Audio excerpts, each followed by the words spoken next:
ओम नमो भगवते वासुदेवाय। ओम नमो भगवते वासुदेवाय। ओम नमो भगवते वासुदेवाय।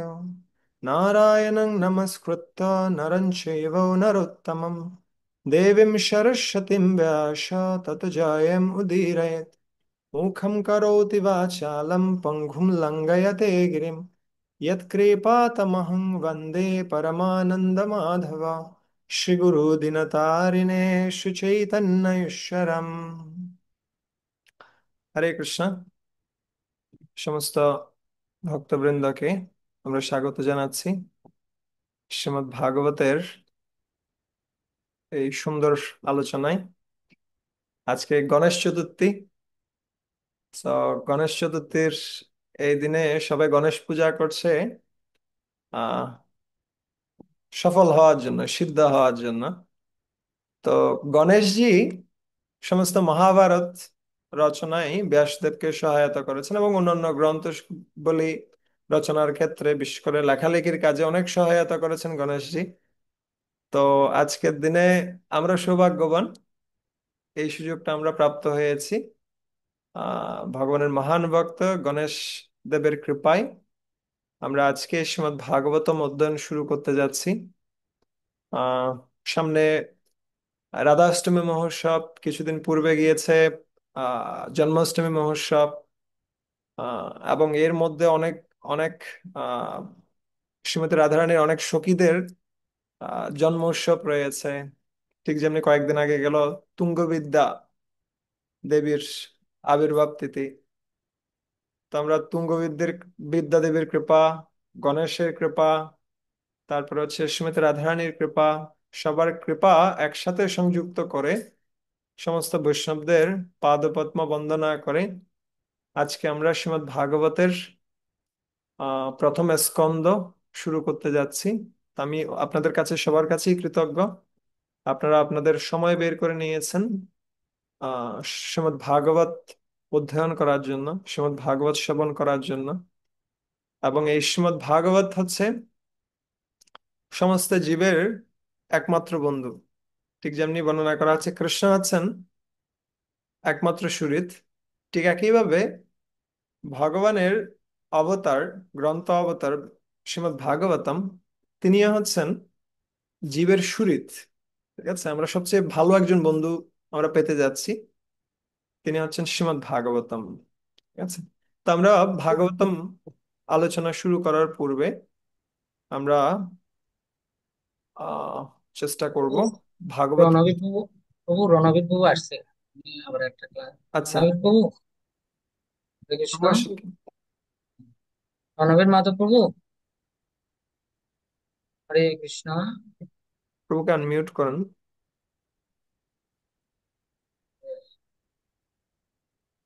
হ্যাঁ, হরে কৃষ্ণ প্রভু। রণবীর মাধব প্রভু শোনা যাচ্ছে? হরে হরে কৃষ্ণ। কৃষ্ণ।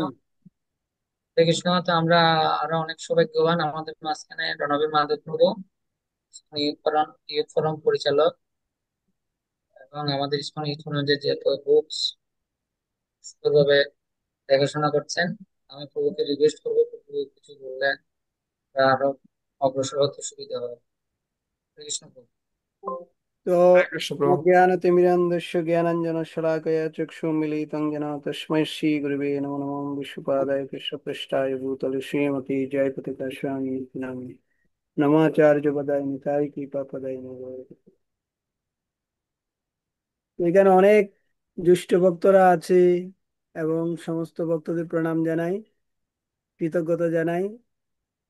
আপনারা এই শ্রীমদ্ ভাগবতম পড়ার জন্য উৎসাহী হয়েছেন। তো আসলে এটা খুবই গুরুত্বপূর্ণ আমাদের জন্য, সমস্ত ভক্তরা একসাথে বসে ভগবানের কথা শ্রবণ করা। এটা একটা বিশেষ সুযোগ, বিশেষ করে এই কলিযুগে শিল প্রভুপাদের কৃপায় আমরা পাচ্ছি।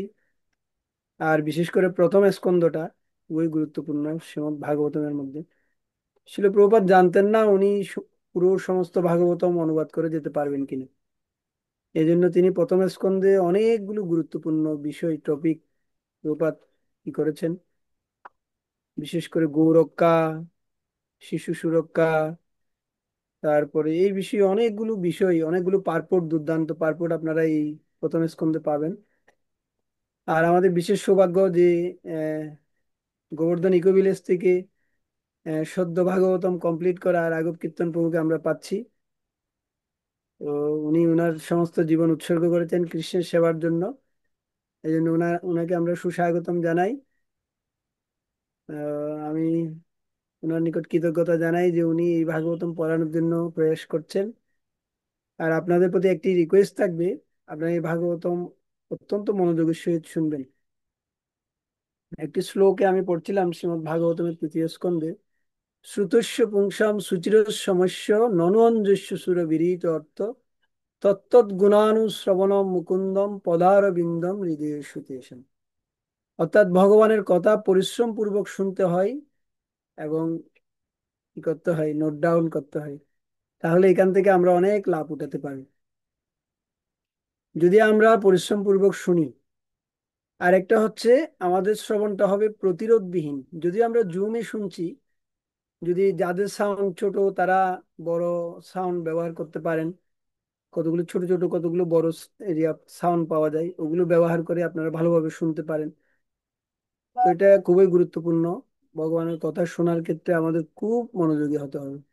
আর একটা ডায়েরি আপনারা রাখবেন, প্রভু যেগুলো বলছে ওগুলো আপনারা নোট করবেন। আর একটা বিষয় হচ্ছে, আমাদের প্রভু এখানে ভাগবত শুভধ্বনি থেকে ক্লাস দেবে। তো এই শুভধ্বনিটা আমাদের আপনারা পাবেন এখানে। ওখান থেকে যদি মিলিয়ে মিলিয়ে আপনারা পড়েন, তাহলে আপনাদের জন্য খুব ভালো হবে।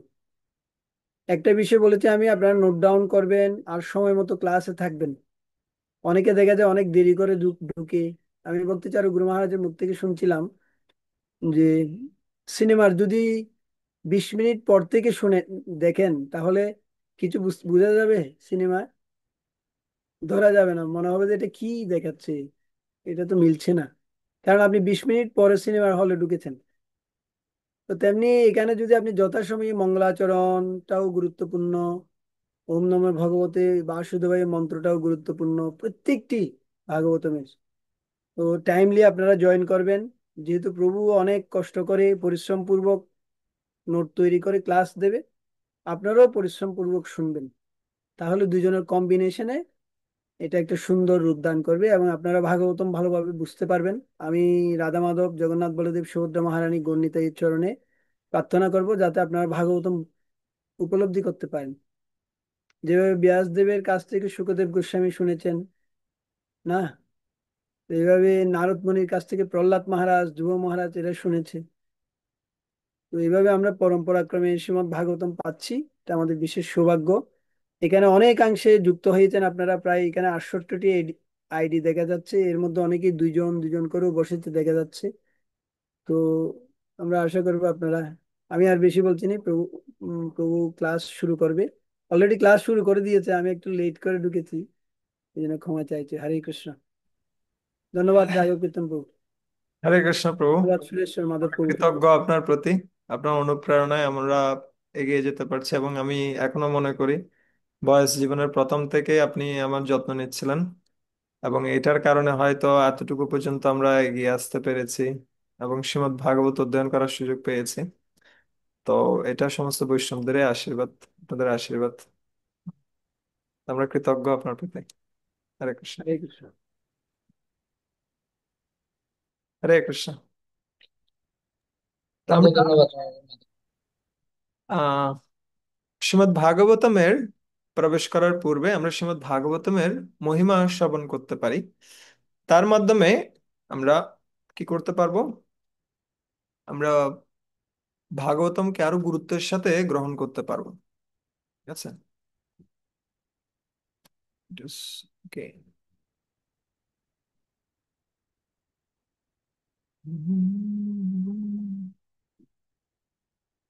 श्रीमद् भागवतम पीबतो रस भागवतम रसम आलयम, রসমলাই। ঠিক যেমনি আমরা বলি পুস্তকালয়, আমরা বলি হিমালয়, যেখানে হিম বা কি পাওয়া যায়, বরফ পাওয়া যায়, সেটা হচ্ছে হিমালয়। যেখানে পুস্তক পাওয়া যায় সেটা হচ্ছে পুস্তকালয়। ঠিক একইভাবে শ্রীমদ্ ভাগবতম হচ্ছে রসমালয়। এটা রসের দোকান, রসের সাগর। ঠিক আছে। তো আমরা যে হারে আহ শ্রীমদ্ ভাগবতমের আশ্রয় গ্রহণ করব, সে হারে কৃষ্ণ আমাদের সাথে কি করেন, তার ভাবের বিনিময় করেন। ঠিক একইভাবে শ্রীমদ্ ভাগবতম, আমরা যে হারে শ্রীমদ্ ভাগবতমের আশ্রয় গ্রহণ করব, সে হারে শ্রীমদ্ ভাগবতম আমাদের সাথে কথা বলবেন। ঠিক আছে। তিনি একজন ব্যক্তি, তিনি কোনো কি নন, তিনি কোনো জড় পদার্থ নন। ঠিক যেমনি আমরা দেখি এটা একটা বই, এটা জড় পদার্থ না, ওই রকম কিছু নন, তিনি একজন ব্যক্তি। ঠিক আছে। এটা মাথায় রেখেই আমাদেরকে এগিয়ে যেতে হবে এই সম্পর্ক উন্নয়নের এই কোর্সটিতে। এই কোর্সটি আসলে কিছুই নয়, এটি হচ্ছে একটা সম্পর্ক উন্নয়নের প্রক্রিয়া। কার সাথে সম্পর্ক উন্নয়ন করতে যাচ্ছি আমরা? আমরা সম্পর্ক উন্নয়ন করতে চাচ্ছি ভগবান শ্রীকৃষ্ণের সাথে, যিনি এই বিশেষ শ্রীমদ্ ভাগবতম রূপে অবতীর্ণ হয়েছেন। ঠিক আছে? তো যে কোনো বিষয় অধ্যয়ন অথবা শ্রবণের প্রতি আমাদের আগ্রহ জন্মায় কোথা থেকে? সেটা দুটি জিনিস থেকে হয়। আমরা যদি এর মহিমা উপলব্ধি করি, এবং যদি আমরা বুঝতে পারি এটার গুরুত্বটা কি, আমাদের জীবনে এটার গুরুত্বটা কি, এটা যখন আমরা বুঝতে পারি তখন স্বাভাবিকভাবে এর প্রতি আমাদের আকর্ষণ জন্মায়।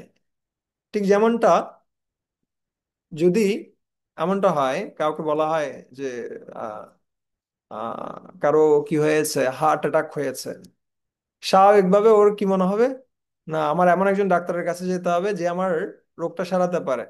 কে রোগটা সারাতে পারে? ও, দেবী শেঠির কাছে যেতে হবে, দেবী শেঠি খুব ভালো অপারেশন করতে পারে। আচ্ছা। So, আমাদের স্বাভাবিকভাবে যখন আমরা অন্যদের কাছ থেকে শুনি যে না, এই ব্যক্তিটা খুব ভালোভাবে কথা বলে, খুব ভালোভাবে চিকিৎসা করে, আর ও 100টার উপরে কি করেছে, চিকিৎসা করেছে, কোনোটা ফেল করেনি, একদম পাক্কা, পাক্কা হাত তার। ঠিক আছে। তখন স্বাভাবিকভাবে আমাদের আকর্ষণ জন্মায় যে না, আমরা ওর সাথে দেখা করব। একইভাবে যখন আমরা শ্রীমদ্ ভাগবতের সম্বন্ধে শ্রবণ করি, শ্রীমদ্ ভাগবতের মহিমা শ্রবণ করি, আমাদের স্বাভাবিকভাবে ভাগবত শ্রবণের প্রতি আমাদের আগ্রহ বর্ধিত হয়।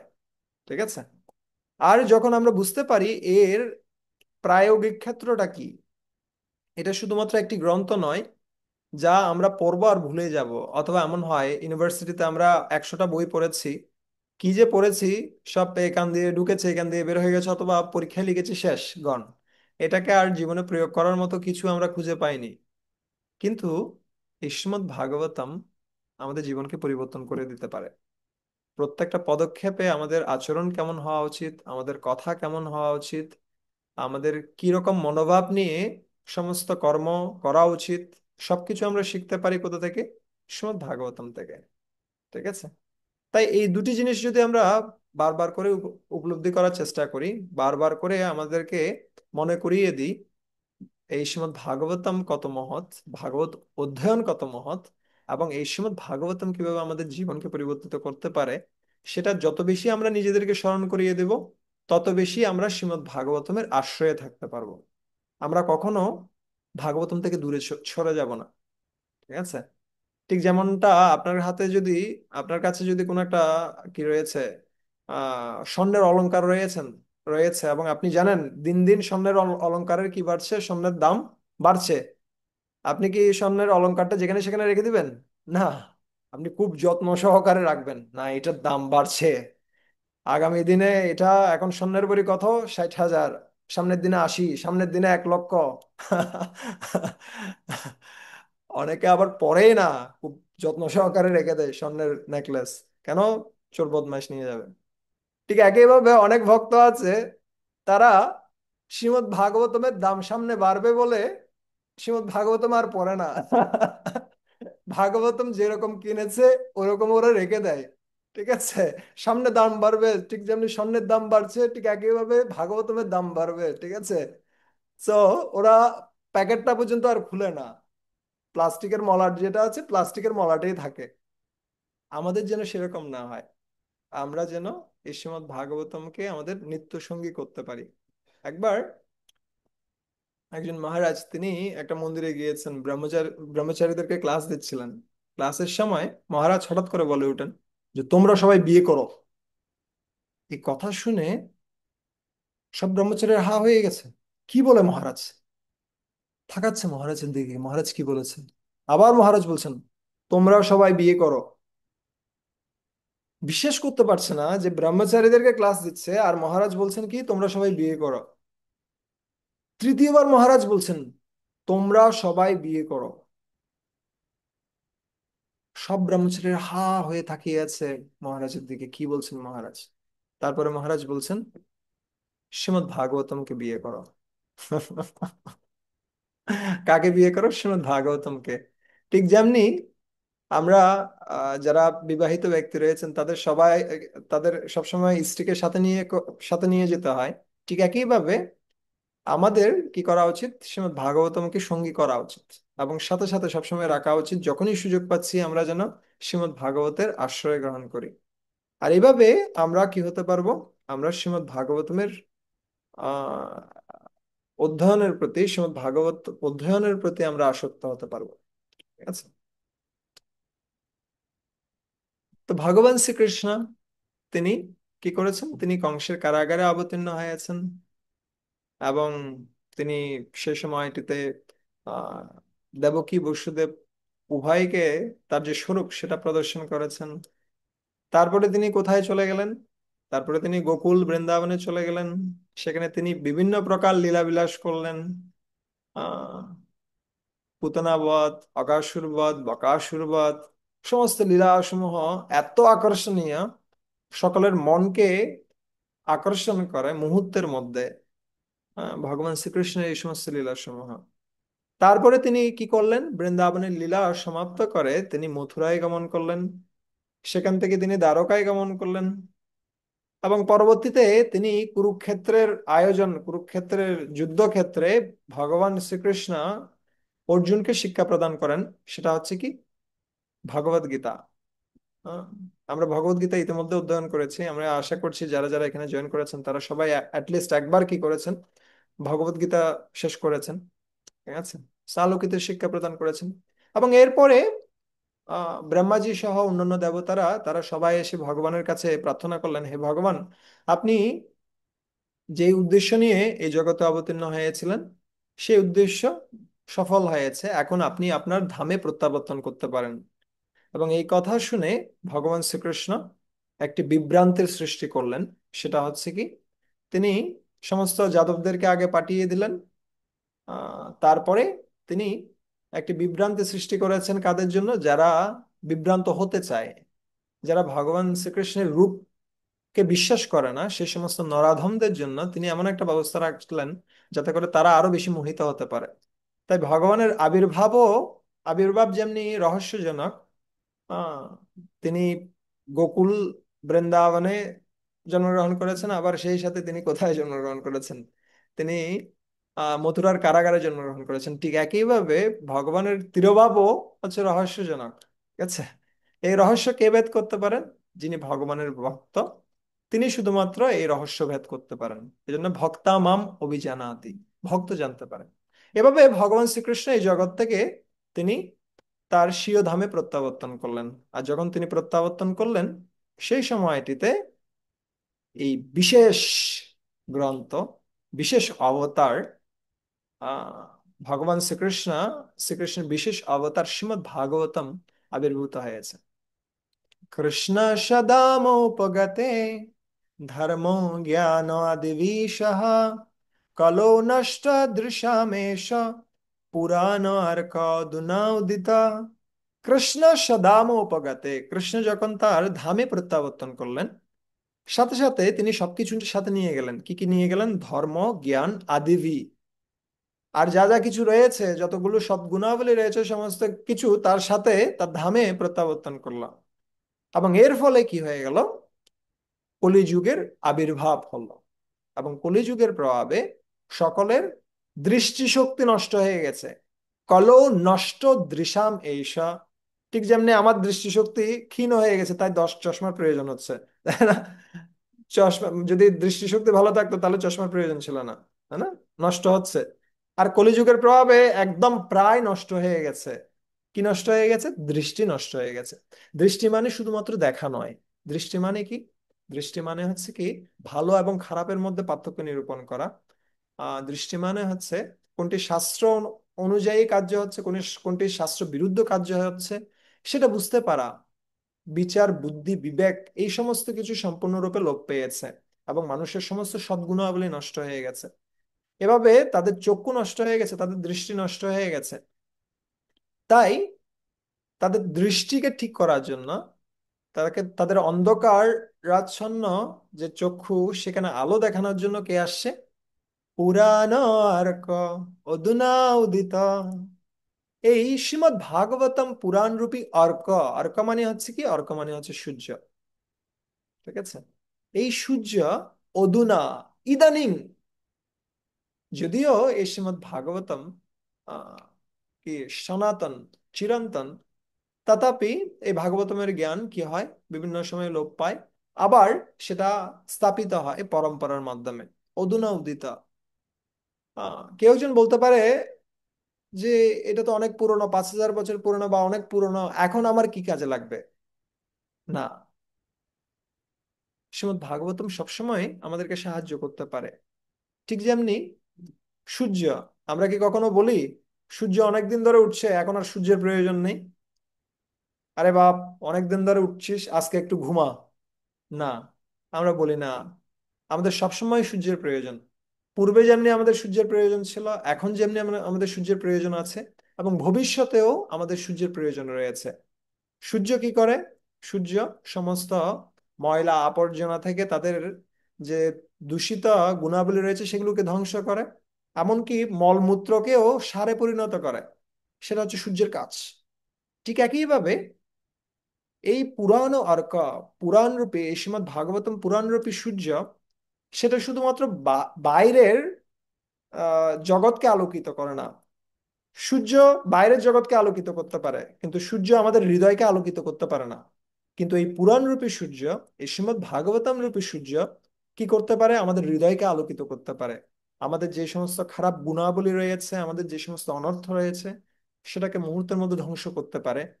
সেটা হচ্ছে কি? সেটা হচ্ছে এই পুরাণ অর্ক, অধুনা উদিত। আহ, খুব আধুনিক, কিন্তু খুব পুরাতন। ঠিক আছে? এ দুটো শব্দের মধ্যে আপনি বুঝতে পারছেন, একটা হচ্ছে পুরাণ, একটা হচ্ছে আধুনিক। দুটো কিন্তু কন্ট্রাডিক্টরি। কিন্তু ভাগবতম বা ভগবদ গীতা আদি শাস্ত্রসমূহ হচ্ছে এই ধরনের, যদিও অনেক আগে রচিত, কিন্তু প্রতিবার আপনি পড়বেন, প্রতিবার আপনি নতুন নতুন স্বাদ স্বাদ পাবেন। কখনো মনে হবে না এটা পুরনো। ঠিক আছে? আর ধর্ম সংস্থাপন এবং সাধুদের পরিত্রাণের জন্য ভগবান বিভিন্ন রূপে অবতীর্ণ হন। ঠিক যেমনি তিনি যখন মৎস্য রূপে অবতীর্ণ হয়ে সত্যব্রতকে তিনি প্রলয় বাড়ি জল প্রলয় বারিধি থেকে, প্রলয় জল থেকে তিনি যখন উদ্ধার করেছিলেন, তখন তার নাম হয়েছিল মৎস্য অবতার। ভগবান যখন বামন রূপে অবতীর্ণ হয়ে আহ দেবতাদেরকে তাদের রাজ্য ফিরিয়ে দেন, এবং কাকে, বলি মহারাজকে বিশেষ কৃপা করেন, তখন তার নাম হয় বামন অবতার। ভগবান যখন তিনি বিভিন্ন লীলাবিলাস করার জন্য তার স্বয়ং রূপে আসেন, তিনি হচ্ছেন শ্রীকৃষ্ণ। ভগবান যখন এই ধরিত্রীকে উত্তোলন করার জন্য, যা হিরণ্যাক্ষ সম্পূর্ণরূপে অধঃপতিত করেছিলেন এই ধরিত্রীকে, তখন তার নাম হয় বরাহ অবতার। ঠিক একইভাবে যখন একবার ব্রহ্মাজি বিভ্রান্ত হয়ে গিয়েছিলেন, চতুষ্কুমারেরা যখন প্রশ্ন করেছে কিছু বিষয় নিয়ে, ব্রহ্মাজি সম্পূর্ণরূপে বিভ্রান্ত হয়ে গেছেন, তিনি উত্তর দিতে পারছেন না। তখন ভগবান হংস অবতার রূপে অবতীর্ণ হয়ে একটা হাসির রূপ ধারণ করে কুমারদের সমস্ত প্রশ্নের উত্তর দিয়েছিলেন। ঠিক আছে? সো হংস অবতার। ঠিক একইভাবে ভগবান যখন একটি গ্রন্থের রূপে অবতীর্ণ হন, সে গ্রন্থ অবতার হচ্ছে কে? সে গ্রন্থ অবতার হচ্ছে শ্রীমদ্ ভাগবতম। ঠিক আছে? আর ভাগবতম শব্দটির আরেকটি গুরুত্বপূর্ণ অর্থ হচ্ছে যা ভগবানের। আচ্ছা, যা ভগবানের তা হচ্ছে ভাগবতম। তো যখন আমরা ভগবানের জিনিস পেতে চাই, তখন ভগবানের বিশেষ কৃপার প্রয়োজন। আর সেই কৃপা আমরা কিভাবে পেতে পারি? আমরা ভগবানের ভক্তদের কাছ থেকে প্রাপ্ত হতে পারি। ঠিক আছে? আমরা যখন ভগবানের ভক্তদের কৃপা প্রাপ্ত হই, তখন আমরা ভগবানের কৃপা লাভ করতে পারি। ঠিক আছে? ঠিক একইভাবে যখন আমরা ভগবানের ভক্তদের কৃপা লাভ করি, তখন ভগবানের যে বিশেষ গ্রন্থ অবতার এই শ্রীমদ্ ভাগবতম, তার কৃপা আমরা লাভ করতে পারি। আচ্ছা, বেদব্যাস আহ এই যে ভগবান কি করেছেন, এই যে সমস্ত বেদের যে জ্ঞান সেটা ব্রহ্মাজির হৃদয়ে তিনি স্ফুরিত করেছেন। আর সেই বেদের যে জ্ঞান সমূহ রয়েছে, স্তোত্র সমূহ রয়েছে, সেগুলোকে বেদব্যাস কি করেছেন, বিভক্ত করেছেন। সাম, যজু, অথর্ব, আহ, এই সমস্ত বিভাগে তিনি কি করেছেন, চারটি বিভাগে তিনি বিভক্ত করেছেন। ঠিক আছে, ঋগ্বেদ, সামবেদ, যজুর্বেদ, অথর্ববেদ এভাবে ভাগ করে তিনি উপস্থাপন করেছেন। তারপরে তিনি কি রচনা করলেন, তিনি পুরাণ সমূহ রচনা করলেন। ঠিক আছে, 18টি পুরাণ রয়েছে। এর মধ্যে 6টি সাত্ত্বিক, 6টি রাজসিক, 6টি তামসিক। আর এই সমস্ত পুরাণের মধ্যে যে সর্বশ্রেষ্ঠ হচ্ছে কি ভাগবত পুরাণ। সাত্বিক পুরাণ সময়ের মধ্যে সর্বশ্রেষ্ঠ হচ্ছে ভাগবত পুরাণ। ঠিক আছে, যদিও এই ভাগবতকে সমস্ত পুরাণের সাথে একসাথে বর্ণনা করা হচ্ছে, কিন্তু বিশেষভাবে ভাগবতমের মহিমা কীর্তন করা হচ্ছে যে এই ভাগবত পুরাণ হচ্ছে এমন একটি পুরাণ যেখানে 18,000 শ্লোক রয়েছে, এবং এই পুরাণটি কি করতে পারে, কলিযুগের মানুষদের সমস্ত বন্ধন দশা থেকে উদ্ধার করতে পারে। ঠিক আছে, কিন্তু এত কিছু করার পরেও আহ ব্যাসদেব সন্তুষ্ট হচ্ছিলেন না। তিনি উপলব্ধি করছিলেন কিছু একটা হাহাকার আমাদের মধ্যে কাজ করছে। আমি এত কিছু তৈরি করলাম কিন্তু আমি শান্তি পাচ্ছি না। আচ্ছা, আমাদের মধ্যেও কিন্তু একই জিনিসটা আছে, আমাদের মধ্যেও একটা হাহাকার রয়েছে প্রত্যেকের মধ্যে। প্রত্যেকেই চিন্তা করছে কি করলে আমি সুখী হতে পারবো। আচ্ছা, কেউ চিন্তা করে যে পেটটা একটু ভরালে মনে হয় আমি আনন্দে থাকতে পারবো। মনে হয় নামের পাশে অনেকগুলো ডিগ্রি থাকলে আমি আনন্দে থাকতে পারবো। মনে হয় ব্যাংকের টাকাটা ফিল আপ হলে আমি আনন্দে থাকতে পারবো। বিভিন্নভাবে শূন্যস্থানটা আমরা পূরণ করার চেষ্টা করছি, কিন্তু এই শূন্যস্থানটা কোনো রকমে পূর্ণ হচ্ছে না। কেন? এই শূন্যস্থানটা হচ্ছে কি, এই শূন্যস্থানটা হচ্ছে ভগবানের যে ভালোবাসা সেটার অভাব। আমরা যখন পুণ্যকে নিয়ে আসব, তখন এই শূন্যটা পূর্ণ হয়ে যাবে। ঠিক আছে, সেই পুণ্যটাকে, সেই পুণ্য হচ্ছে ওম পূর্ণমদ পূর্ণমিদম পূর্ণাৎ পূর্ণমদচ্যতে পূর্ণস্য পূর্ণমাদায় পূর্ণম এব অবশিষ্যতে। ভগবান আছেন পূর্ণ, আর ভগবানকে ছাড়া আমরা সবাই শূন্য। ঠিক আছে, তো একই জিনিসটা কে উপলব্ধি করছে এখানে, এখানে উপলব্ধি করছেন ব্যাসদেব। তিনি একটা শূন্যতা উপলব্ধি করছেন তার হৃদয়ে। ঠিক আছে, তখন তিনি তার গুরুদেবের সমাপবর্তী হলেন। তিনি হচ্ছেন নারদ মুনি। যে কাহিনী আমরা দেখবো সামনের দিনগুলোতে, যে কিভাবে নারদ মুনি এসেও বলছেন তুমি সম্পূর্ণরূপে ভগবানের ভক্তির কথা বর্ণনা করনি। আহ, সম্পূর্ণরূপে আহ কার কথা বর্ণনা করনি, ভগবানের যে লীলা বিলাসের যে কাহিনী সেটা তুমি বর্ণনা করনি, এবং ভক্তি যে একমাত্র পন্থা, ভক্তির মাধ্যমেই যে জীব ভগবানের সাথে সংযুক্ত হতে পারে সেই সম্বন্ধে তুমি বিস্তারিতভাবে বর্ণনা করনি। তাই তুমি কি হতে পারছো না, সুখী হতে পারছো না। তাই তুমি কি করো, এই শ্রীমদ্ ভাগবতম রচনা করো।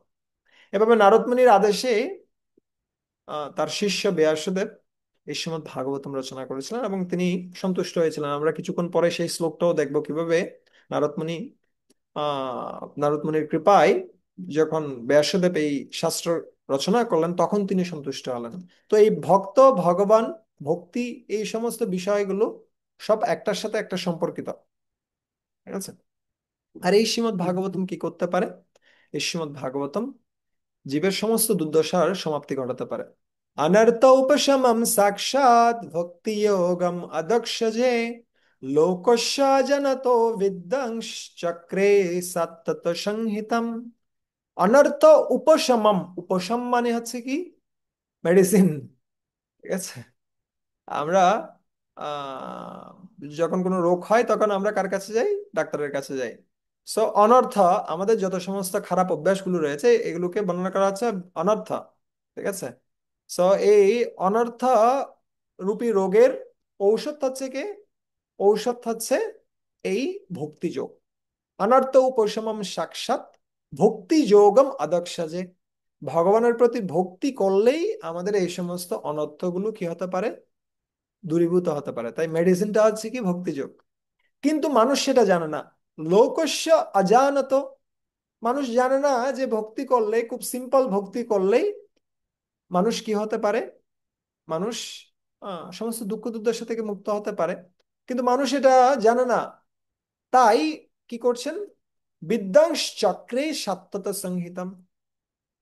তাই ব্যাসদেব তিনি এই যে সাত্যত সংহিতা, আসলে আহ সাত্যত শব্দের অর্থ হচ্ছে ভক্ত, ঠিক আছে। আর ভগবানের আরেক নাম হচ্ছে সত্যতামপতি, ঠিক আছে। সো ভক্তদের জন্য বিশেষভাবে এই গ্রন্থ, অন্য কারোর জন্য নয়। ভক্তা আমাম অভিজানাতি, ঠিক আছে। তো এই সত্যতা সংহিতা বা এই শ্রীমদ্ ভাগবতম, যা ভগবানের এবং ভগবানের ভক্তদের মহিমা কীর্তন করছে, সেই শাস্ত্র গ্রন্থ রচনা করেছেন কে, ব্যাসদেব। কাদের জন্য, যে সমস্ত মানুষ জানে না যে প্রকৃত কি প্রকৃত ঔষধটা হচ্ছে এই ভক্তিযোগ, ঠিক আছে। আর এই শ্রীমদ্ ভাগবতম অধ্যয়ন করলে আমরা কি হতে পারি, আমরা সমস্ত শোক মোহ এবং ভয়কে পরাভূত করতে পারি। শোক কিসের জন্য, শোক অতীতের জন্য। ইস, এটা হলো না, ইস, এটা হলো না, ইস, আমি গোল্ডেন প্লাস পেলাম না, ইস, এটা, ইস, ওটা। ভয় হচ্ছে কিসের জন্য, ভবিষ্যতের জন্য। কি হবে, কি হবে, একটা চাকরি পাবো তো, কি হবে, বিয়ে হবে তো, কি হবে, একটা ছেলে হবে তো। প্রত্যেকটা সময়ে মানুষের ভয় কাজ করছে ভবিষ্যতের জন্য। আর মোহ কিসের জন্য, বর্তমানের জন্য। কি করব, কোথায় যাব। আমরা সকালবেলা উঠেই আমরা কি হয়ে যাই, আমরা সম্পূর্ণরূপে মোহগ্রস্ত হয়ে যাই, আসলে কি করা উচিত। কিন্তু এই শোক মোহ ভয়কে যদি আমরা সম্পূর্ণরূপে পরাভূত করতে চাই, তাহলে শ্রীমদ্ ভাগবতম আমাদেরকে সাহায্য করতে পারে। यशं वै श्रूयमाणायां कृष्णे परमपुरुषे भुक्तिरुत्पद्यते पुंस शोकमोहभयापहा। यशं वै श्रूयमाणायां, যার সম্বন্ধে শ্রবণ করার ফলে, এখানে যার কে, সে হচ্ছে কৃষ্ণে পরম পুরুষে, সেই পরম পুরুষ ভগবান শ্রীকৃষ্ণ সম্বন্ধে যদি কেউ শ্রবণ করে, তাহলে কি হয়, ভক্তির উৎপাদ্যতে, ভক্তি উৎপাদিত হয়। ঠিক আছে, শ্রবণ করার সাথে সাথে আমাদের হৃদয়ে ভক্তি উৎপাদিত হয়, এবং তখন কি চলে যায়, শোক মোহ ভয়াপহা, আমাদের শোক মোহ ভয় এই সমস্ত কিছু সম্পূর্ণরূপে চলে যায়।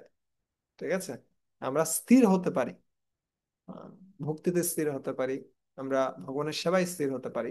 কিন্তু সেটার জন্য কি প্রয়োজন, শ্রীমদ্ ভাগবতম প্রয়োজন। এবং এই শ্রীমদ্ ভাগবতম রচনা করে ব্যাসদেব সন্তুষ্ট হয়েছিলেন। ঠিক আছে, অনেক সময় মানুষ অনেক বিশাল বিশাল কি দেয়, আহ উপদেশ দেয়, কিন্তু উপদেশগুলো তারা নিজেরাই পালন করে না, এরকম হয় অনেক সময়। তো ঠিক যেমনি ড্যাল কার্নেগি নামে একজন ব্যক্তি, উনি অনেকগুলো বই লিখেছেন। উনি বই লিখেছেন যে কিভাবে মনকে নিয়ন্ত্রণ করতে হয়, কিভাবে সুখী দাম্পত্য জীবন যাপন করতে হয়। কিন্তু এই বেচারা নিজে 3টা বিয়ে করেছে, 3টাকে ডিভোর্স দিয়েছে। ঠিক আছে, তারপরে কি হলো, ও লিখলো যে আমি কিভাবে মনকে নিয়ন্ত্রণ করতে হয়। কিন্তু ওটা লিখে পরবর্তীতে মনের ফাসাদে পড়ে ও নিজে আবার আত্মহত্যা করে মারা গেছে। বুঝে গেল, ও মন নিয়ন্ত্রণের শিক্ষা দিল, কিন্তু পরবর্তীতে নিজেই মনের দ্বারা প্রতারিত হয়ে আত্মহত্যা করলো। ও শিক্ষা দিল কিভাবে সুখী দাম্পত্য জীবন যাপন করতে হয়, তো পরবর্তীতে সে আবার তার স্ত্রীদেরকে ডিভোর্স দিল। ঠিক আছে, সো এই জগতে মানুষ বলে একটা আর মানুষ করে আর একটা। ঠিক আছে, এটা হচ্ছে পরিস্থিতি। কিন্তু আমরা এখানে দেখতে পাচ্ছি ব্যাসদেব তিনি যা বলেছেন সে অনুসারে তিনি করেছেন, এবং সে অনুসারে তিনি আনন্দ পেয়েছেন। ঠিক আছে, সো এখানে আমরা দেখতে পাচ্ছি কি, আহ এটা কোন দিকে যাবে, ওকে, এখানে আমরা দেখতে পাচ্ছি রচয়িতা ব্যাসদেব তিনি সন্তুষ্ট হয়েছেন। বেদশাস্ত্র পুরাণ কহিয়ে বেদব্যাস, তথাপি চিত্তের নাহি পায়েন প্রকাশ। যখনই শ্রী ভাগবত জিহ্বায় স্ফুরিলা, ততক্ষণে চিত্তবৃত্তি প্রসন্ন হইলা। এই বেদশাস্ত্র পুরাণ এই সমস্ত কিছু রচনা করো কে ব্যাসদেব শান্তি পাননি, কিন্তু যখন তিনি কি করলেন, শ্রীমদ্ ভাগবত তিনি রচনা করলেন, তখন তিনি শান্তি পেলেন। তিনি তার চিত্তবৃত্তি প্রসন্ন হলো। ঠিক আছে। আর এই শ্রীমদ্ ভাগবতের বিষয়বস্তু কি? আহ সনাতন গোস্বামী পাদ বর্ণনা করছেন। সর্বশাস্ত্রাব্দি পীয়ূষ সর্ববেदैक সৎফলা সর্বসিদ্ধান্তরত্নাঢ্য সর্বলোকৈক দৃক্পদ। সমস্ত শাস্ত্রের পীয়ূষ, পীয়ূষ মানে হচ্ছে কি, এটা নির্যাস হচ্ছে এই শ্রীমদ্ ভাগবতম। সর্ববেदैक সৎফলা, সমস্ত বেদকে যদি আমরা একটা কল্পতরু কল্পবৃক্ষের সাথে তুলনা করি, এটার সবচেয়ে সুপরিপক্ক ফল হচ্ছে এই শ্রীমদ্ ভাগবতম। সমস্ত সিদ্ধান্তের যে রত্ন মণিমাণিক্য, সেটা হচ্ছে এই শ্রীমদ্ ভাগবতমে পাওয়া যাবে। এবং সমস্ত অধঃপতিত জীবদেরকে দৃষ্টি প্রদান করতে পারে কে? শ্রীমদ্ ভাগবতম। কোন দিকে যাওয়া উচিত, কি করা উচিত, কি করা উচিত না, কে শিখাতে পারে? শ্রীমদ্ ভাগবতম শিখাতে পারে। ঠিক আছে। আর এই শ্রীমদ্ ভাগবতের 10টি টপিক রয়েছে, যেটা আমরা দ্বিতীয় স্কন্ধে গিয়ে পড়বো। যদিও এখানে আমরা দেখতে পারি, अत्र सर्गो विसर्गस्य स्थानं पोषणमुतय मन्वन्तरेषानु कथा निरोधो मुक्तिराश्रय। सर्ग হচ্ছে ভগবানের সৃষ্টি, বিসর্গ হচ্ছে ব্রহ্মাজির সৃষ্টি, স্থানম যে সৃষ্টির পরে সেগুলোকে বিভিন্ন লোকে কি দেয়া, অবস্থানের সুযোগ দেয়া, স্থানম। পোষণম, কিভাবে ভগবান কি করছেন, তার ভক্তদের বিশেষভাবে আশ্রয় প্রদান করছেন। তার ভক্তরা বিভিন্ন সময়ে খারাপ পরিস্থিতিতে পড়ে গেলেও, অথবা আহ পদচ্যুত হলেও কিভাবে ভগবান তাদেরকে রক্ষা করেন, সেটা হচ্ছে পোষণম সমস্ত পরিস্থিতিতে। মন্বন্তর, আহ ব্রহ্মার একটা দিনে 14 জন মনু শাসন করেন, এবং এই মনুর রাজত্বকালে কিভাবে ভগবান অবতীর্ণ হন এবং জ্ঞান প্রদান করেন, সেটা রয়েছে এখানে মন্বন্তর। ঈশানু কথা, বিভিন্ন অবতার সমূহের কথা রয়েছে ঈশানু কথা, যেটা নবম স্কন্ধে গিয়ে আমরা পাবো। নিরোধ, নিরোধ হচ্ছে কি, কিভাবে ধ্বংস কার্য হয়। ঠিক আছে। সো নিরোধ ও মুক্তি, কিভাবে মুক্তি প্রাপ্ত হওয়া যেত, নিরোধ রয়েছে কোথায়? নিরোধ রয়েছে আহ দ্বাদশ স্কন্ধে, এবং মুক্তি রয়েছে একাদশ স্কন্ধে। ঠিক আছে। এবং আশ্রয়, আশ্রয় হচ্ছে কি, পরম আশ্রয় ভগবান শ্রীকৃষ্ণের লীলা বিলাসের যে কাহিনী, যাতে সমস্ত জীবেরা আশ্রয় নিতে পারে। আসলে ভগবানের আবির্ভাবের মূল উদ্দেশ্যই হচ্ছে কি করা, জীবকে আকৃষ্ট করা তার লীলার প্রতি। ঠিক আছে। সো সেটা হচ্ছে আশ্রয়, যেটা দশম স্কন্ধে রয়েছে। সো এই 9টা টপিক বর্ণনা করা হয় কিসের জন্য, এই দশম টপিকে যেন আমরা প্রবেশ করতে পারি। অন্যান্য যে সমস্ত স্কন্ধগুলো রয়েছে, সেটার উদ্দেশ্য হচ্ছে আমাদেরকে প্রস্তুত করা দশম স্কন্ধের জন্য। ঠিক আছে। কিন্তু কোনো ব্যক্তি সরাসরি দশম স্কন্ধে প্রবেশ করবেন না। কেন? দশম স্কন্ধে যখন কেউ প্রবেশ করছে, সেটা হচ্ছে সরাসরি ভগবানের মুখমণ্ডল দর্শন করার মতো। আগে ভগবানের চরণ দর্শন করা উচিত এবং ধীরে ধীরে ভগবানের মুখমণ্ডলে যাওয়া উচিত। কিন্তু যারা যে সমস্ত ব্যক্তিরা অতি উৎসাহী ব্যক্তি, কিন্তু কিছুদিন পরে তাদের উৎসাহ চলে যায়, এটা কন্টিনিউ রাখতে পারে না তারা। আমরা এটাও দেখবো কিভাবে আমাদের পড়া উচিত, সেই সেকশনে এটা আমরা আলোচনা করব। ঠিক আছে। তো এই 10টা টপিক রয়েছে। আর মহাপ্রভু এটা কি করছেন, অনুমোদন করছেন। মহাপ্রভু প্রতিদিন কি করতেন, গদাধর পণ্ডিত তার কাছে গিয়ে ধ্রুব চরিত এবং প্রহ্লাদ চরিত, এই দুটো চরিত্র শ্রীমদ্ ভাগবতম থেকে শ্রবণ করতেন। সমাহিত, শুনে সমাহিত, একদম নিমগ্ন হয়ে শুনতেন। কি শুনতেন? ধ্রুব চরিত আর প্রহ্লাদ চরিত। ঠিক আছে। এবং তিনি বলছেন, আরাধ্য ভগবান ব্রজশতনয় তদ্ধাম বৃন্দাবনম রম্যা কাচিতুপশনা ব্রজবধূবর্গেণ যা কল্পিতা শ্রীমদ্ভাগবতম প্রমাণমমলম প্রেম পুমার্তো মহান শ্রী চৈতন্য মহাপ্রভুর্মতমিদম তত্রাদরহ না পরহ। আরাধ্য ভগবান, কার আরাধনা করা উচিত? ব্রজেশ তনয়। কার আরাধনা করা উচিত? আহ ব্রজেশ তনয় মানে হচ্ছে কি, ব্রজভূমি যিনি ঈশ, ঈশ মানে হচ্ছে রাজা। ঠিক আছে। কে? নন্দ মহারাজ, তার পুত্র ভগবান কৃষ্ণের আরাধনা করা উচিত। এবং তিনি কোথায় থাকেন? তার ধাম বৃন্দাবন, তিনি বৃন্দাবনে অবস্থান করেন। রম্যা কাচিত উপাসনা ব্রজবধূ বর্গেন ইয়া কল্পিতা। ঠিক আছে। আর কি রকম উপাসনা করা উচিত? যে এই উপাসনা যেভাবে ব্রজ গোপিকারা ভগবানের সেবা করেছে, ঠিক আছে, স্বতঃস্ফূর্ত ভাবে, যা লক্ষ্মী দেবী থেকে শুরু করে আহ মহান দেবতারাও তারা তারা প্রার্থনা করছেন যে আমরা কখন আহ বৃন্দাবনে এই ধরনের সেবা করার সুযোগ পাবো। ঠিক আছে। শ্রীমদ্ ভাগবতম প্রমাণম অমলম। কি প্রমাণ? প্রমাণ হচ্ছে, ও এখানে একটু কি হয়ে গেছে, প্রমাণ হচ্ছে কি? প্রমাণ হচ্ছে শ্রীমদ্ ভাগবতম। কিসের ভিত্তিতে আমরা বলবো কোনটি ঠিক কোনটি ঠিক নয়? সেটা শ্রীমদ্ ভাগবতমের ভিত্তিতে। ঠিক আছে। শ্রীমদ্ ভাগবতম প্রমাণম অমলম প্রেম পুমার্ত মহান। অর্থ, অর্থ মানে হচ্ছে কি জীবনের উদ্দেশ্য কি, কি হওয়া উচিত, লক্ষ্য কি হওয়া উচিত। আমরা গাড়ি চালাচ্ছি, একটা লক্ষ্য থাকে আমরা এখান থেকে এখানে যাব। ঠিক আছে, ঠিক একইভাবে আমাদের জীবনের লক্ষ্য কি হওয়া উচিত? লক্ষ্য আছে প্রেম, ভগবত প্রেম লাভ করা। ঠিক আছে। কিন্তু সেটা আমরা কিভাবে প্রাপ্ত হতে পারি? আমরা ভগবানের কথা শ্রবণ করার মাধ্যমেই সেটা প্রাপ্ত হতে পারি। ঠিক আছে। তত্রাদরহ ন পরহ। তাই যা যা কিছু বর্ণনা করা হলো তাতে আদর করুন। ঠিক আছে। তা ভালোবাসার চেষ্টা করুন যা মহাপ্রভু ভালোবাসতেন। ন পারাহা, অন্য কোনো কিছুর প্রয়োজন নেই।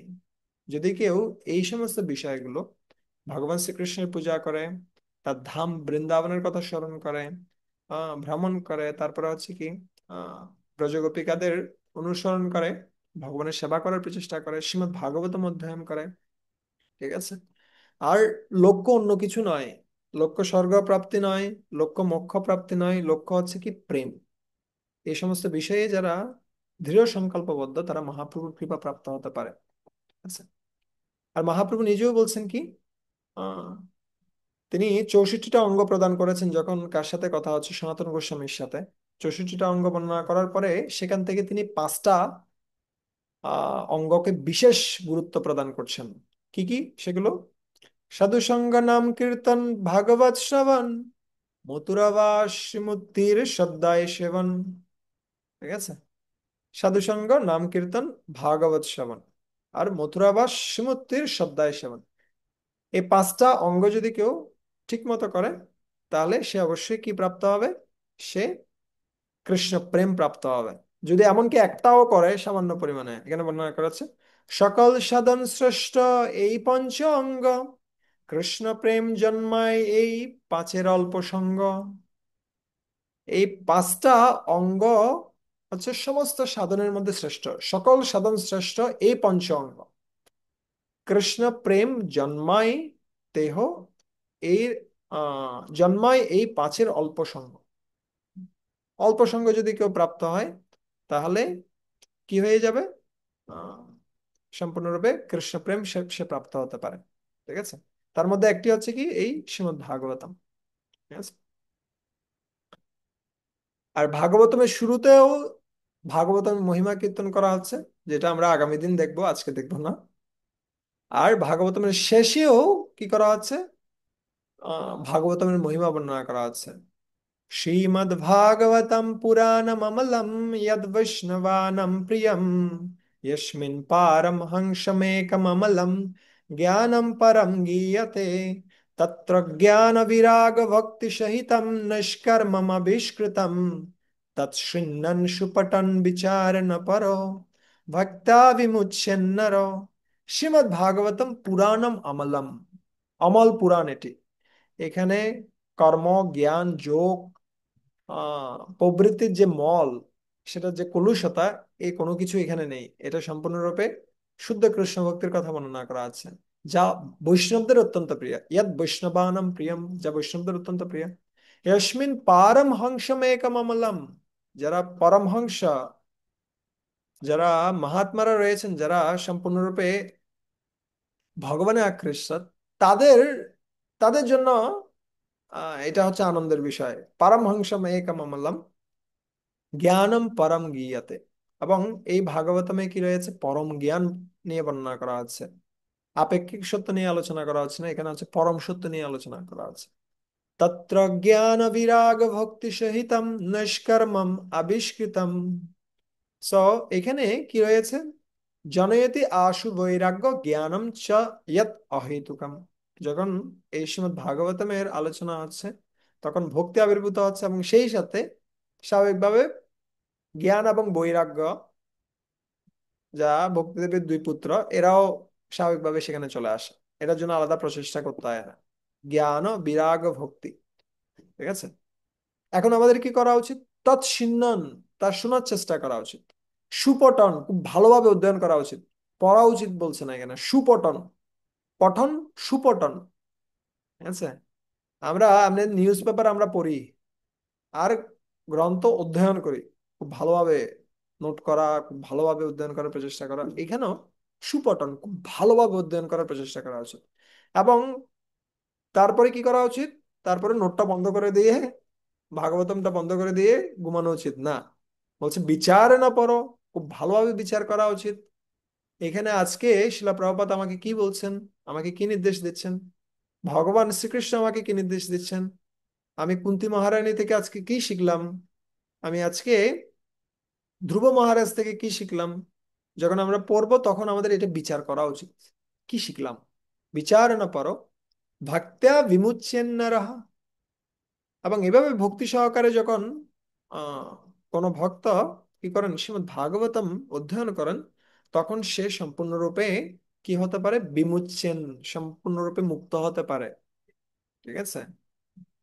কিন্তু আমাদের কি করতে হবে, আমাদের এই স্টেপ গুলো দেখতে হবে। সিন্নন, খুব ভালোভাবে শ্রবণ করা, খুব ভালোভাবে অধ্যয়ন করা, খুব ভালোভাবে বিচার করা।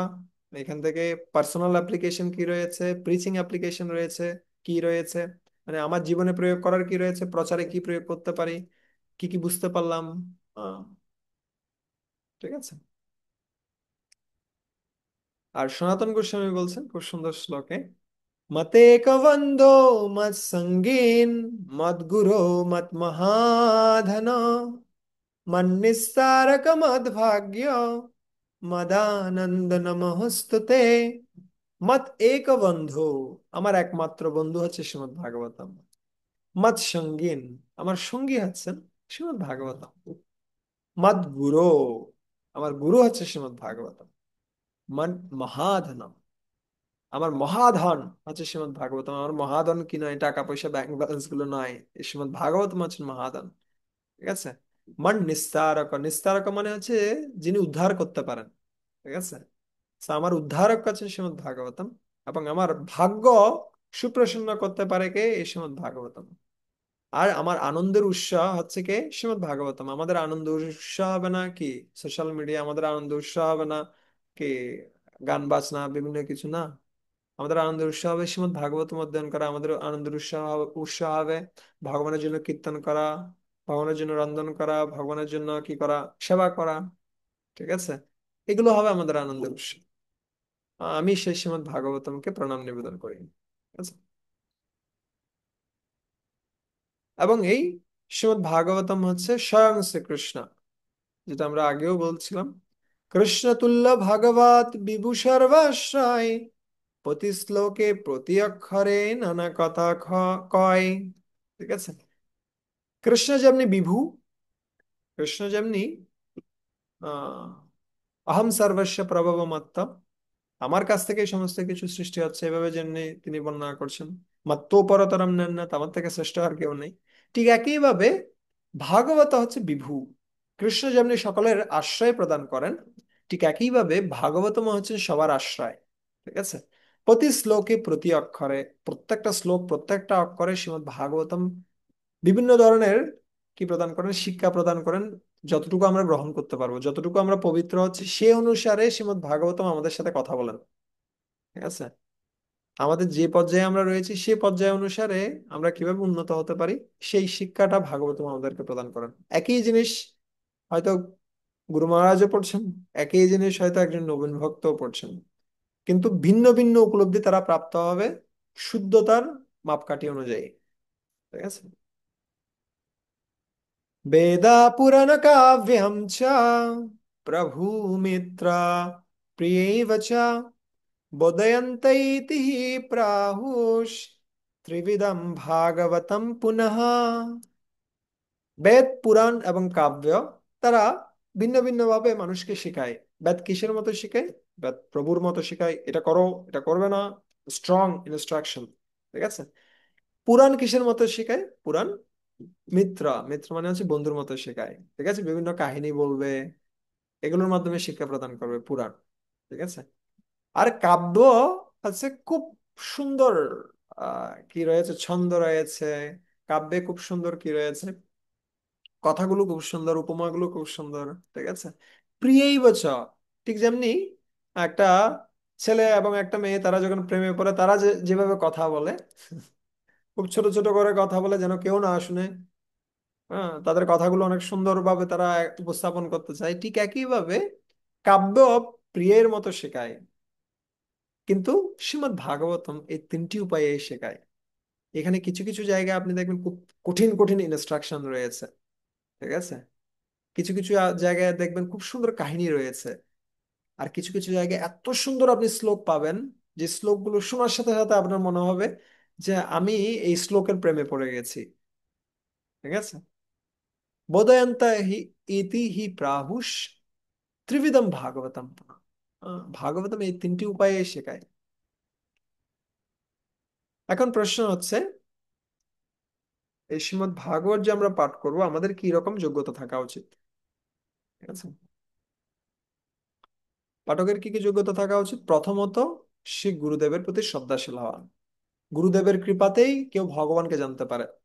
यस्य देवे परा भक्ति, यथा देवे तथा गुरु, तस्यते कर्तिता हि अर्थ প্রকাশয়ন্তে মহাত্মানা।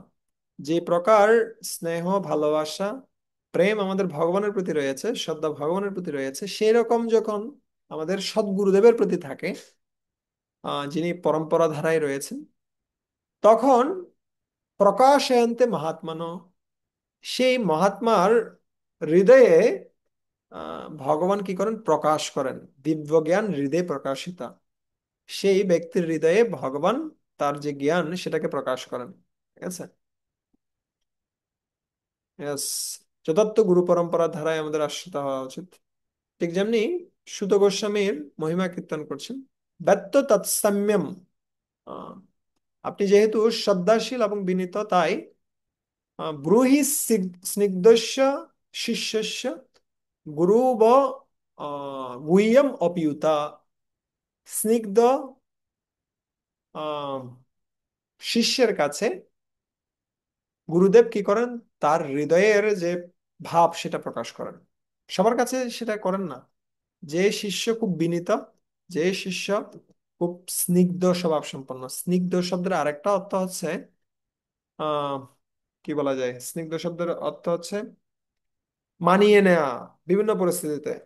ঠিক যেমনি কি বলা হয়, স্বর্ণ, স্বর্ণকে আপনি একদম পেটাতে পেটাতে খুব খুব চিকন করে ফেলতে পারবেন, এবং তার ফলে বিভিন্ন রকম অলংকার তৈরি করা যায় শুধু স্বর্ণ দিয়ে। আপনি লোহা দিয়ে এত সুন্দর অলংকার তৈরি করতে পারবেন না। কেন? ও ওই রকম শাসন গ্রহণ করতে পারে না, স্বর্ণ গ্রহণ করতে পারে। ঠিক একইভাবে যে শিষ্য শাসন গ্রহণ করতে প্রস্তুত রয়েছে গুরুদেবের, সেই শিষ্যকে গুরুদেব ব্যবহার করেন কিসের জন্য? ভগবানের সেবার জন্য। সেই শিষ্যের হৃদয়ে গুরুদেব কি করেন? প্রকাশয়ন্তে মহাত্মানা, প্রকাশ করেন, এই শ্রীমদ্ ভাগবতমের বাণী প্রকাশ করেন। কিন্তু আমাদেরকে কি হতে হবে? আমাদেরকে স্নিগ্ধ হতে হবে, আমাদেরকে বিনীত হতে হবে। ঠিক আছে, তখন আমরা সেটা প্রাপ্ত হতে পারি গুরুদেবের সেবা করার মাধ্যমে। ঠিক আছে।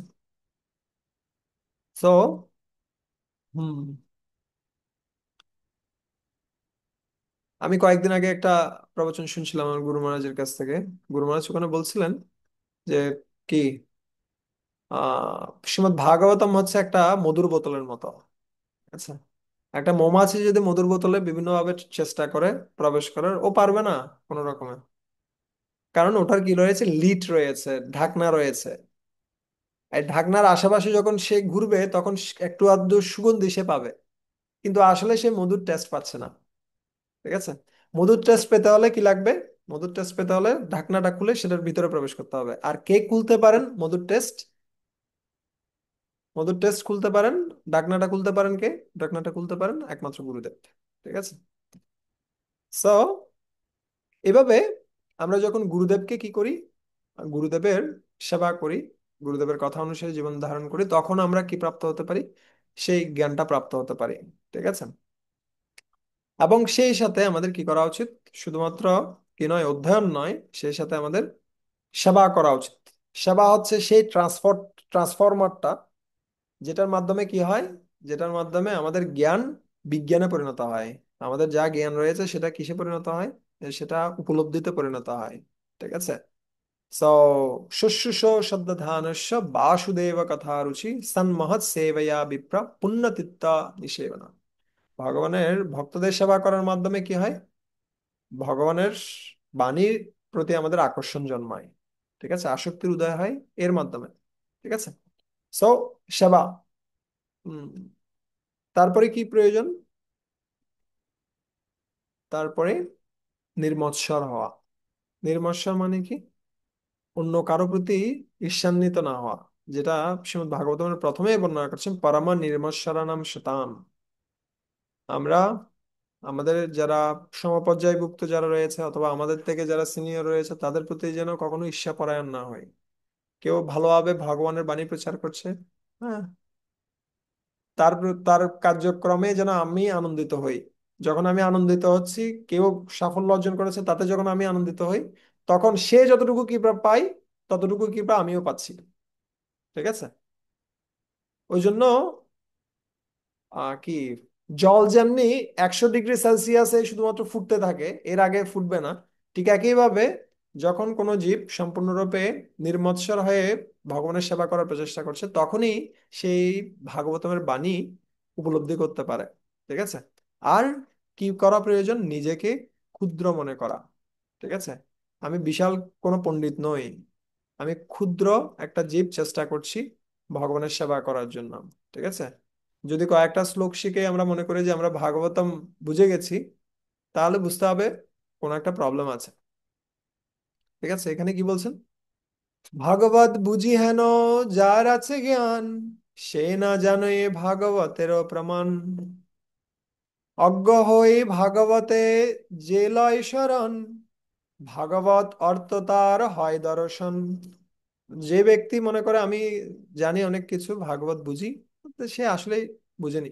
ঠিক যেমনি কেউ বলছিলেন, ব্রহ্মাজিও বলছিলেন, জানন্ত এব জানন্ত কিম বহুক্তা নমে প্রভু, মনসো বপুষো বাচ বৈভবম তব গোচরা। অনেক মানুষ বলে আমি জানি, আমি জানি ভগবানকে। ব্রহ্মাজি বলছেন, ওরা বলতে পারে, বলতে দেন, কিন্তু আমি জানি, আমি জানি না ভগবানকে। ঠিক আছে। সো আমরা যখনই বলবো যে আমি ভাগবতম জেনে গেছি, আমি বিশাল একজন ভাগবতের স্কলার পণ্ডিত, বুঝতে হবে আমি কিছুই জানি না। ঠিক আছে। তারপরে সো এই এই পয়েন্টগুলো আমরা আলোচনা করলাম। পাঠকের কি কি যোগ্যতা থাকা উচিত? শুধুমাত্র গুরু পরম্পরার ধারায় অধিষ্ঠিত হওয়া উচিত, গুরুদেবের প্রতি শ্রদ্ধাশীল হওয়া উচিত, ভক্ত ভাগবতের সেবা করা উচিত, নির্মৎসর হওয়া উচিত, এবং নিজেকে একজন বিনীত সেবক হিসেবে দেখা উচিত। আহ বিনীত হয়ে যেন আমরা ভাগবতমের শরণ গ্রহণ করতে পারি। এখন কিভাবে আমরা পড়বো, কিভাবে পড়া উচিত? প্রথমত প্রণতি নিবেদন করা। ঠিক আছে। ভাগবত সাথে সাথে কুলে যেন আমরা পড়তে শুরু না করি, আমরা যেন প্রণতি নিবেদন করি। ঠিক আছে। গুরুদেবের প্রতি, ভগবানের প্রতি, ব্যাসদেবের প্রতি। নারায়ণং নমস্কৃত্য নরং চৈব নরোত্তমম দেবীম সরস্বতীম ব্যাসো তত জয় মুদীরয়েৎ। ব্যাসদেব আগে কি করছেন? প্রণাম নিবেদন করছেন গ্রন্থ শুরু করার পূর্বে, না? তিনি নরনারায়ণ ঋষিকে প্রণাম করছেন। ঠিক আছে। আহ তিনি দেবী সরস্বতীকে কি করছেন? প্রণাম নিবেদন করছেন। এভাবে তারপরে কি হচ্ছে? এই ভাগবতম শুরু হচ্ছে। ঠিক আছে। প্রত্যেকজন ব্যক্তি ভাগবত শুরু করার আগে শুকদেব গোস্বামী অথবা সুত গোস্বামী তারা প্রণাম নিবেদন করছেন। প্রণাম নিবেদনের অর্থ কি? প্রণাম নিবেদনের অর্থ হচ্ছে এই সমস্ত মহাত্মাদের যে চরণ রেণু, সেটা আমরা মস্তকে ধারণ করছি। আর এই মস্তকে ধারণ করার মাধ্যমেই আমরা যোগ্যতা অর্জন করছি ভাগবতম অধ্যয়ন করার। নাহলে আমাদের নিজেদের শক্তিতে আমরা কখনো ভাগবতম অধ্যয়ন করতে পারি না।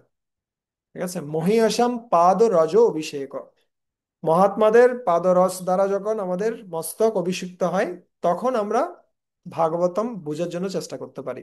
ঠিক আছে।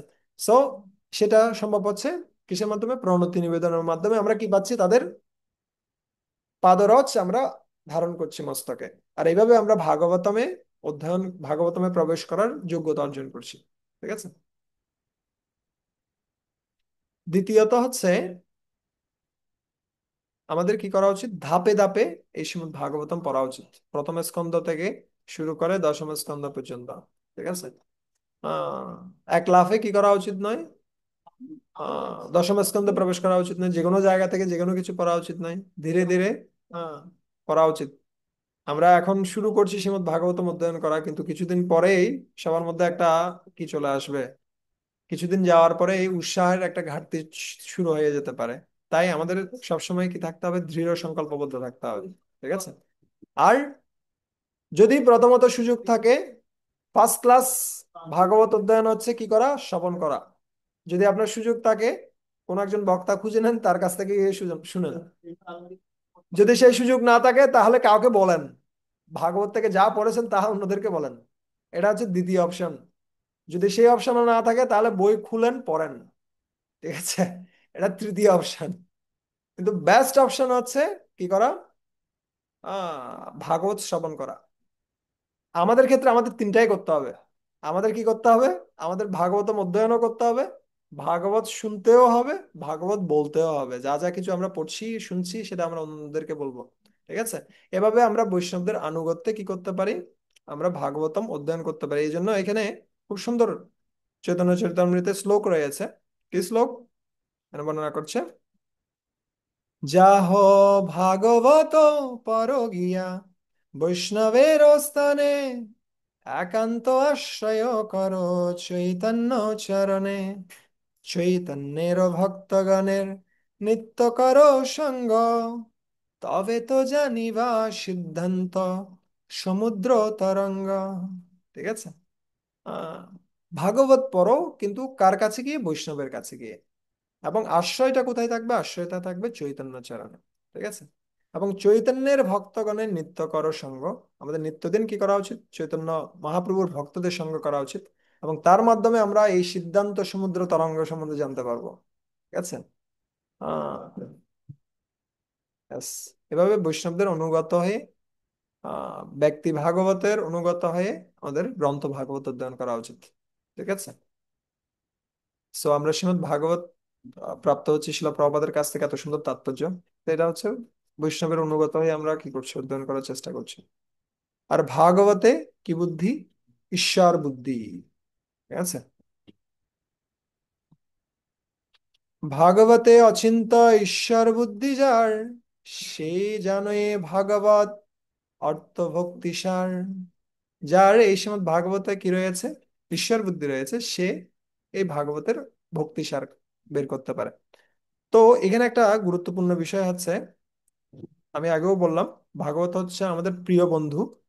ভাগবতের সাথে আমরা বন্ধুত্ব করতে পারি, কিন্তু বিষয়টা হচ্ছে, কারোর সাথে যখন আমরা বন্ধুত্ব করতে যাই, বন্ধুত্বের মধ্যে কয়েকটা জিনিস প্রয়োজন। কি কি জিনিস প্রয়োজন আমাদের বন্ধুত্বের মধ্যে? প্রথমত কি, আমাদের যেন অন্য কোনো উদ্দেশ্য না থাকে। ধরুন আমি বন্ধুর কাছে গিয়ে কিছুক্ষণ পর পর উল্টাপাল্টা জিনিস চাচ্ছি, এই তোর ঘড়িটা দে তো, তোর মোবাইলটা দে তো, তোর কিছু টাকা পয়সা দে তো, তাহলে ওই বন্ধুত্ব টিকবে না। ও বলবে, ওর আমার কাছে আসে উল্টাপাল্টা জিনিস চাওয়ার জন্য। ও আসলে কল করলে বলবে আমি ঘরে নেই। প্রথমত আমাদের মানসিকতাটা ঠিক থাকা উচিত। দ্বিতীয়ত হচ্ছে, ধরেন বন্ধু আমার, আমার মানসিকতা খুব ভালো, কিন্তু বছরে একবার বন্ধুর সাথে দেখা হয়, তাহলে সেই বন্ধুত্ব টিকবে না। ও আছে, ও হরিবোল বলে, আমিও হরিবোল বলি, কিন্তু এখানে সম্পর্কের কোনো আদান প্রদান নেই। এখানে মনের কথা খুলে বলার কোনো সুযোগ নেই। ঠিক আছে। বন্ধু কখনো কি করবে না? এইরকম বন্ধুর কাছে মনের কথা খুলে বলবে না। তাই প্রথমত আমাদের মানসিকতা ঠিক থাকা উচিত। মানসিকতা হচ্ছে কি? ভাগবত অধ্যয়নের উদ্দেশ্য হচ্ছে ভগবানের প্রতি আসক্তি বর্ধিত করা। ভাগবত অধ্যয়নের উদ্দেশ্য অন্য কিছু নয়, আমি বিশাল জ্ঞানী হয়ে যাব, বিশাল স্কলার পণ্ডিত হয়ে যাব, সেটা নয়। ঠিক আছে। ওর উদ্দেশ্য হচ্ছে ভগবানের প্রতি আসক্তি বর্ধিত করা। দ্বিতীয়ত হচ্ছে কি? প্রতিদিন ভাগবত অধ্যয়ন করা। ঠিক যেমনি আমরা বন্ধুদের সাথে প্রতিনিয়ত আলোচনা করি, প্রতিদিন দেখা করি, প্রতিদিন চেষ্টা করি এই বন্ধুত্বে কি করার জন্য, বিনিয়োগ করার জন্য, ঠিক একইভাবে ভাগবত অধ্যয়নে আমাদের বিনিয়োগ করা উচিত। এমন নয় যে বছরে একবার খুলবো, দেখবো, শেষ না। এরকম নয়। আর কি, তৃতীয়ত হচ্ছে কি, যখন এই দুটো কন্ডিশন ফিল আপ, তখন যখন আমরা সেবা করছি, ভক্তদের সেবা করছি, ভগবানের সেবা করছি, তখন আমরা উপলব্ধি প্রাপ্ত হচ্ছি। এবং এইভাবে ভাগবতের সাথে যে আমাদের সম্পর্ক, সেটা কি হবে, সেটা একটা ব্যক্তিগত সম্পর্কে পরিণত হবে। এবং এর ফলে আমরা কি করতে পারবো, আমরা প্রকৃতপক্ষে ভাগবতমের একজন প্রিয় বন্ধুতে পরিণত হতে পারবো। এবং তখন ভাগবত তার হৃদয়ের কথা আমাদের কাছে খুলে বলবেন, তার আগে নয়।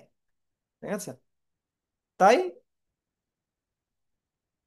কয়েকটা বিষয়, একটা হচ্ছে প্রণতি নিবেদন করা, ধাপে ধাপে অধ্যয়ন করা, বৈষ্ণবের আনুগত্য অধ্যয়ন করা, ভাগবতে ঈশ্বর বুদ্ধি করা। এবং সেই সাথে আমরা এই দুটো জিনিস, তিনটে জিনিস আমরা বিশেষভাবে বললাম।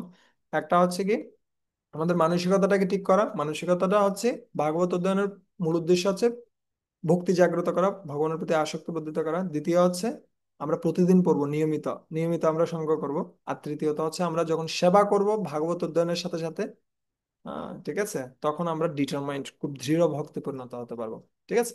সো এই কয়েকটা জিনিস আমরা পড়লাম, এর সাথে আরো অনেকগুলো বিষয় এখানে রয়েছে।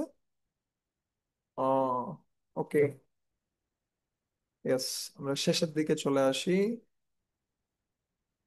হ্যাঁ, এই পয়েন্টটা আমরা আলোচনা করে শেষ করব আমাদের আলোচনা। আমরা 6:45-এ শুরু করেছিলাম, এখন 7:44, 1 আওয়ার মোটামুটি। তো এই ভাগবতমকে তুলনা করা আছে দ্বীপের সাথে। আমরা ইতিমধ্যে আলোচনা করেছি দ্বীপ কিভাবে প্রজ্বলিত করে। ঠিক আছে? সো পরম সত্য বর্ণনা করে আমাদের সমস্ত অজ্ঞান অন্ধকার ধ্বংস করতে পারে। আর শ্রীমদ্ ভাগবতমকে তুলনা করছে সূর্যের সাথে, পুরাণ অর্ক অধুনা উদিত, যেটা আমরা ইতিমধ্যে দেখলাম। ঠিক আছে? পুরাণ অর্ক, যেটা আনন্দ বিধান করতে পারে। আর কি, এই শ্রীমদ্ ভাগবতমকে নিগম কল্পতরুর গলিতম ফলম, গলিত ফল হিসেবে তুলনা করা আছে। ঠিক আছে? মধুর রস প্রকাশ করতে পারে এবং শুদ্ধ ভক্তির যে আনন্দ সেটা প্রদান করতে পারে শ্রীমদ্ ভাগবতম। তো সেই সাথে শ্রীমদ্ ভাগবতমকে মোহিনী অবতারের সাথেও তুলনা করা আছে। মোহিনী অবতার কি করেছিল? দেবতাদেরকে সমস্ত অমৃত প্রদান করেছিলেন এবং তিনি কি করেছিলেন, অসুরদেরকে ঠকিয়েছিলেন। ঠিক একইভাবে যদি আমাদের মানসিকতা ভক্তদের সেবার অনুকূল হয়, তাহলে ভাগবত আমাদের কাছে তার হৃদয়ের মনোভাব প্রকাশ করবেন। না হলে ভাগবত অধ্যয়ন করার পরেও আমরা এমন কিছু প্রাপ্ত হব যেটা আমরা চেয়েছিলাম। যদি আমাদের ভাগবত অধ্যয়নের উদ্দেশ্য হয় যে নাম যশ প্রতিষ্ঠা লাভ করা, তাহলে সেটা আমরা পাবো। যদি আমাদের উদ্দেশ্য হয় শুদ্ধ ভক্তি লাভ করা, তাহলে সেটাও আমরা পাবো। কিন্তু আমরা কি চাই সেটা প্রথম থেকেই ঠিক করা উচিত। ঠিক আছে? তাই মোহিনী অবতারের মতো তিনি চাইলে আমাদেরকে অমৃত প্রদান করতে পারেন, অথবা তিনি আমাদেরকে ঠকাতে পারেন। কিন্তু সেটা নির্ভর করছে আমরা কি চাই। ঠিক আছে? সেটার উপরে। সো উপসংহারে খুব সুন্দর শ্লোক দিয়ে আমরা এটা শেষ করব। সদা সেব্য, সদা সেব্য শ্রীমদ্ভাগবতী কথা, यस्या श्रवणमात्रेण হরিচিত্তম সমাশ্রয়ে। সদা সেব্য, সদা সেব্য, সবসময় সেবন করুন, সেবন করুন। ঠিক যেমনি ওষুধ সেবন করি, আমরা প্রসাদ সেবন করি, ঠিক একইভাবে কি সেবন করা উচিত? শ্রীমদ্ ভাগবতম সেবন করা উচিত, যা হচ্ছে আত্মার খাবার। আমরা দেহের খাবার প্রতিদিন খাচ্ছি 3 বেলা, কোনো বেলা কিন্তু বাদ যায় না। ঠিক একইভাবে আমাদের আত্মার খাবারও প্রতিদিন সেবন করা উচিত। কি সেই আত্মার খাবার? শ্রীমদ্ ভাগবতী কথা। এই শ্রীমদ্ ভাগবতের কথা হচ্ছে আত্মার খাবার। আর এটা সেবন করলে কি হবে? ইয়স্যা শ্রবণ মাত্রেনা, যা শ্রবণ করা মাত্রই, সাথে সাথে, সময় লাগবে না। ঠিক যেমনি অনেক সময় বাজারে কি করে, কিছু মলমের অ্যাডভার্টাইজমেন্ট করে, এখন লাগান এখন ফল পান। ঠিক আছে?